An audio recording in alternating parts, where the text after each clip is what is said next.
Hello, children, and welcome to the English class. Great, wide, beautiful, wonderful world is the poem that we are going to do today.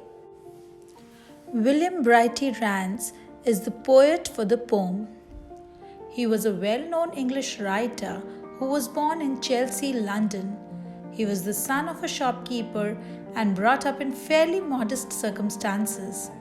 He was happy with his writings for children and was described as the laureate of the nursery. Rands had a great love of nature, and this is illustrated in his poem Great, Wide, Beautiful, Wonderful World, which appeared in a collection called Lilliput Lectures in 1871. Let us read this beautiful poem. Great, wide, beautiful, wonderful world, with the wonderful water round you curled, and the wonderful grass upon your breast, world, you are beautifully dressed. The wonderful air is over me, and the wonderful wind is shaking the tree. It walks on the water and whirls the mills, and talks to itself on the tops of the hills. You friendly earth, how far do you go?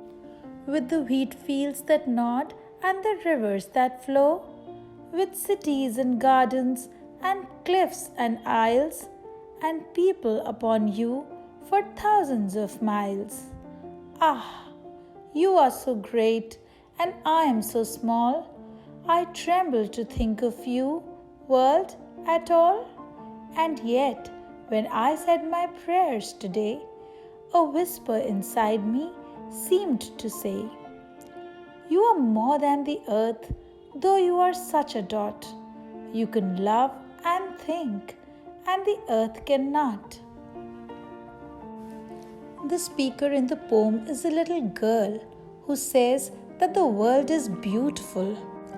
She says it is beautiful because it is surrounded by water and has wide stretches of grasslands covering it like a dress. These grasslands cover the entire expanse of the world as if a lady is wearing a pretty, beautiful dress.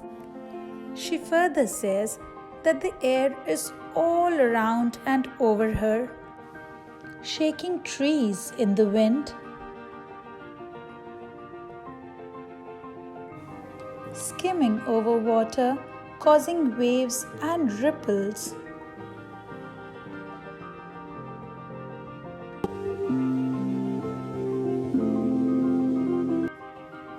Turning windmills and making noises as if it is talking to itself as it blows over the tops of hills as wind.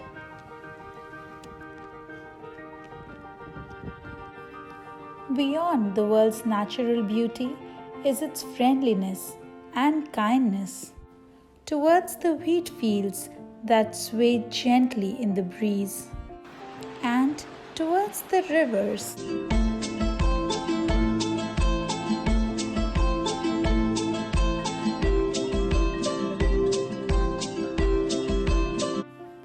the earth also gives place to innumerable cities,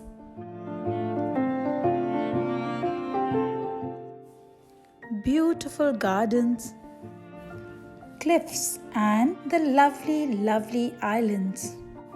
It also gives space to innumerable people in these cities across its wide expanse. The speaker is overwhelmed by the impact the world has on her, and she trembles to think of its greatness compared to her small size. The greatness of the earth lies in providing everything for us.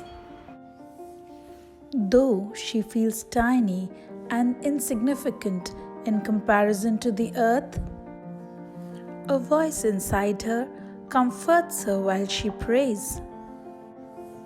It tells her that she may be small but not insignificant. She is bestowed with the ability to think,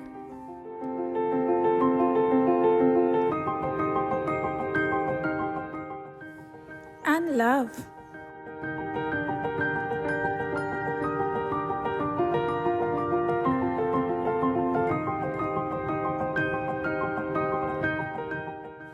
Whereas the earth can do no such thing.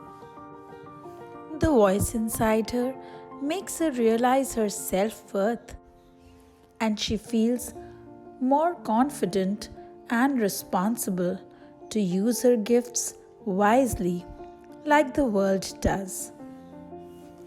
Dear children, the earth is vast and beautiful. Still, it cannot feel or experience emotions the way the speaker or any of us humans can. The earth has been our provider for ages and ages. It is the responsibility of us humans to spread warmth, love, and cheer and make this earth a better place to live. Let us talk about the poetic devices that have been used in this poem. The entire poem is a perfect example of imagery. Rhyme is another poetic device that has been used. Some examples are whirled, curled, breast, dressed, me tree, and some more. When the speaker speaks of the wonderful grass upon the earth's breast, it is an example of personification. Alliteration is the repetition of same consonant sounds at the beginning of words, as in line 1, wide wonderful world, and in line 7, walks on the water and whirls the mills. The poet also draws a contrast when he says, "You are so great and I am so small, you can love and think and the earth cannot."